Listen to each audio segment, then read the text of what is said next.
अरे 30 दिन भला मुआ परमानेंट मारो है अरे बोला ला कहा बोलिया ओकरा करंट मारो है अरे 30 दिन भला मुआ परमानेंट मारो है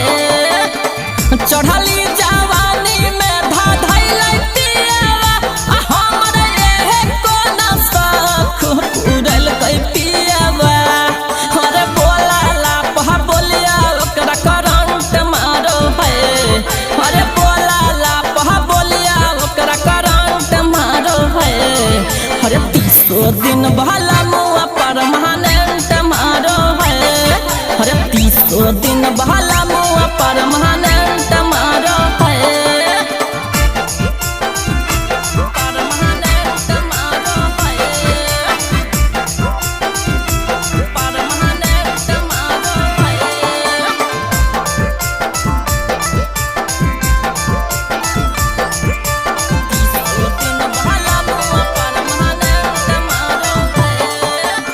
हथवा पकड़ी सैया संग हे सुतैल कई दर दियो हमरा देला कई दवाइयो ना लैला कई मायरे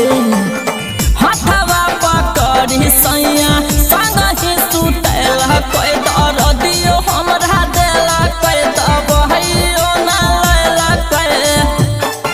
अरे नियत से बहला मुआ हमरो चंठ लागो है अरे नियत से बहला मुआ सखी रे चंठ लागो है 30 दिन बहला मुआ परमानेंट मारो है अरे 30 दिन बहला मुआ परमानेंट मारो है परमानेंट मारो है परमानेंट मारो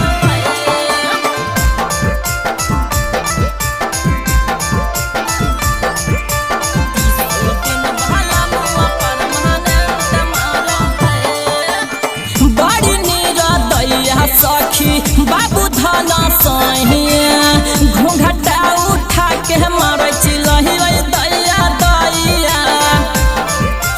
अहिरे बड़ी निरदैया सखी बाबू धना सहिया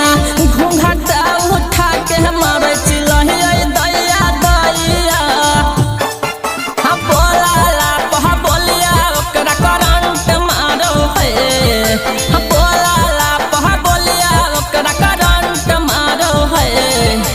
30 दिन बहला मुआ परमानेंट मारो है 30 दिन बहला मुआ परमानेंट